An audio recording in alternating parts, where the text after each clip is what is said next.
Special News Bulletin Erin update and U.S. weather forecast. Good day, viewers. On August 16, 2025, we continue to bring you the latest updates on notable weather developments within and beyond the United States. With a primary focus on Hurricane Erin, the tropical cyclone raising significant concern and poised to become one of the most powerful storms of this year's Atlantic hurricane season.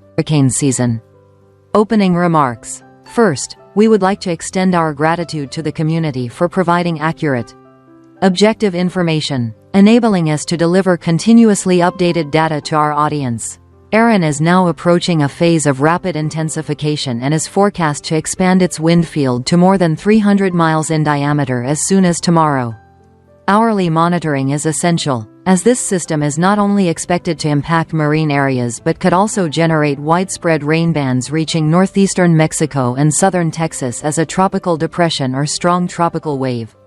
Storm track and movement. As of this morning, Erin's trajectory has shifted clearly to the northwest, with indications that it will make a sharp turn eastward upon approaching the eastern Bahamas. The exact timing and location of this turn will be the key factor determining the storm's impact range on densely populated areas such as the U.S. East Coast and Atlantic Canada. Medium-range forecasts show the storm center passing north of Puerto Rico on Sunday, bringing tropical storm-force winds across Puerto Rico, the British and U.S. Virgin Islands, Antigua, Barbuda, and Guadeloupe. Erin is expected to make landfall in some northern Caribbean areas and strengthen into a Category 4 hurricane by Monday. This would make Erin the first hurricane of the 2025 Atlantic season as it moves toward the Caribbean islands. According to the National Hurricane Center, NHC, Erin's maximum sustained winds reached 120 km per hour, 75 miles per hour, at 11 a.m. Eastern Time. Heavy rainfall is likely in parts of Puerto Rico and the Virgin Islands later this weekend. The NHC has raised its peak intensity forecast for Erin, now projecting Category 4 strength by Monday. However, the storm currently remains on a track that avoids a direct hit. By Friday afternoon, Erin was located about 460 miles east of the Leeward Islands. The storm is expected to track north of the Caribbean early next week but will be close enough to bring impacts, including heavy rain, localized flooding, tropical storm force winds, and dangerous marine conditions. Tropical storm warnings are in effect for Anguilla, Barbuda, Saint Martin, Saint Barthélemy, Saba, Saint Eustatius, and Saint Martin, all of which will see deteriorating weather conditions. Erin is forecast to move east of the Turks and Caicos and the Bahamas on Monday before making a critical northward turn, one that could steer the storm offshore of the U.S. East Coast and west of Bermuda next week.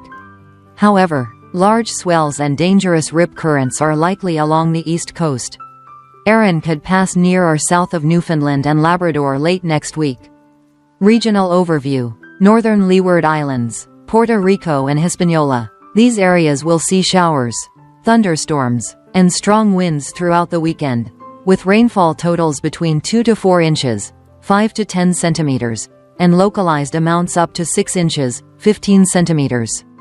The NHC warns, this rainfall may cause flash flooding and localized flooding, along with landslides or mudslides. Due to varied island terrain, impacts will be uneven. Some communities may experience heavy rain while neighboring areas remain relatively unaffected. Rip currents and surf over 6 feet, 1.8 meters, driven by strong wind gusts, will affect north and east-facing beaches, posing high risks to swimmers. Locations impacted include San Juan and Arecibo in Puerto Rico, and Punta Cana and Puerto Plata in the Dominican Republic. Turks and Caicos, Bahamas. Although Erin's center will remain offshore, outer rainbands and winds may reach parts of the Turks and Caicos and eastern Bahamas from Monday to Wednesday. Hazardous surf and rip currents are also possible. United States. Latest forecasts still favor an offshore track next week, though questions remain about how close Erin will get to the outer banks of North Carolina. While direct landfall is unlikely, the East Coast is not completely out of danger. Hazardous rip currents, large swells, and rough seas could affect areas from Florida to Maine next week. Bermuda. Erin could track west of Bermuda by Wednesday. The island may be on the dangerous right side of a major hurricane, the quadrant with the strongest winds, highest seas, and heaviest rain. Heavy rain, strong winds, and hazardous seas could affect Bermuda. Residents and visitors should monitor developments closely.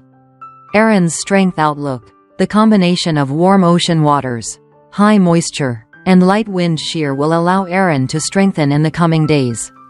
The storm is forecast to reach Category 4 strength by Monday, with maximum sustained winds of 220 km per hour, 137 miles per hour. Erin is expected to grow in size, with expanding wind fields and a larger eye as it moves northward. Other weather systems after Erin. The NHC is also tracking a disturbance moving toward southern Texas on Friday, bringing scattered showers from Brownsville to Houston and a slight, 2/4, risk of heavy rain and flash flooding in the Rio Grande Valley. Some showers could reach the Texas Hill Country by late Friday and overnight, an area that suffered severe flooding on July 4. Another unsettled weather system could move into the Caribbean late next week, though it is uncertain whether it will become a named storm. The next names on the 2025 Atlantic hurricane list after Erin are Fernand, Gabrielle, and Humberto. Expected impacts in the Caribbean. NHC data shows rainfall totals of 75 to 125 millimeters, 3 to 5 inches, in Puerto Rico and surrounding islands, with wind gusts of 70 to 80 kilometers per hour, 43 to 50 miles per hour, potentially causing localized power outages and travel disruptions. The Virgin Islands could see gusts up to 96 kilometers per hour, 60 miles per hour, while Antigua, Barbuda, St. Kitts, Saba, and St. Eustatius may face heavy rain and strong winds Saturday night into Sunday morning. Haiti and the Dominican Republic are not expected to be directly hit, though northern coastal areas may still see passing showers from outer rain bands. Rapid intensification potential. Erin has all the ingredients for rapid strengthening. Sea surface temperatures along its projected path are 28 to 29 degrees Celsius, 82 to 84 degrees Fahrenheit, and will rise to around 30 degrees Celsius, 86 degrees Fahrenheit, near the Bahamas.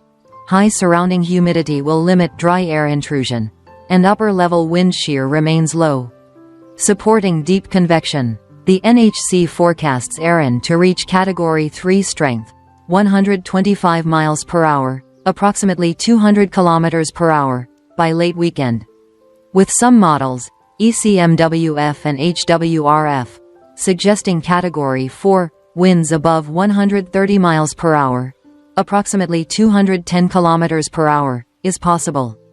Track scenarios. Safe scenario. Erin turns northeast early, passing between Bermuda and the U.S. East Coast, causing only large swells and rip currents. Intermediate scenario. Erin passes close to Bermuda, bringing strong winds and heavy rain to the island, while producing 10 to 16 feet, 3 to 5 meters, surf along the U.S. East Coast from Florida to Maine. Dangerous scenario. Erin's turn is slow or delayed, bringing the storm closer to the U.S. East Coast, particularly North Carolina or Virginia, with risk of landfall or direct impacts to New England and Atlantic Canada. U.S. state-by-state outlook. Florida. No landfall expected, but large swells and rip currents possible from Tuesday, especially in Miami Beach, West Palm Beach, and Jacksonville. Georgia and South Carolina. Offshore gusts and coastal showers midweek, trajectory monitoring needed. North Carolina. Highest risk zone. Outer Banks could see 13 to 20 feet, 4 to 6 meters, waves and strong winds Wednesday to Thursday. Virginia and Maryland. Possible indirect effects, including coastal flooding and strong winds. New Jersey, New York and New England. Low landfall risk but dangerous surf and rip currents could impact coastal tourism. Atlantic Canada, Nova Scotia, Newfoundland, and Prince Edward Island could see impacts next weekend if Erin maintains a northward track. Bermuda and Bahamas. Bermuda is currently in monitor mode, but could shift to action mode within 72 hours if track forecasts confirm a close pass. Southern Bahamas and the Turks and Caicos are expected to see rain and wind from outer bands even if Erin's center remains over 300 kilometers (186 miles) away. Hurricane Erin is entering a rapid intensification phase, with the potential to reach Category 3 or higher before nearing the northern Caribbean and eastern Bahamas. The timing and location of its turn will be decisive in determining impacts for Bermuda, the U.S. East Coast, and Canada. Coastal residents from Florida to Maine, along with communities in Bermuda, the Bahamas, Puerto Rico, and the Virgin Islands, should closely monitor forecast updates and be ready to take action if conditions change.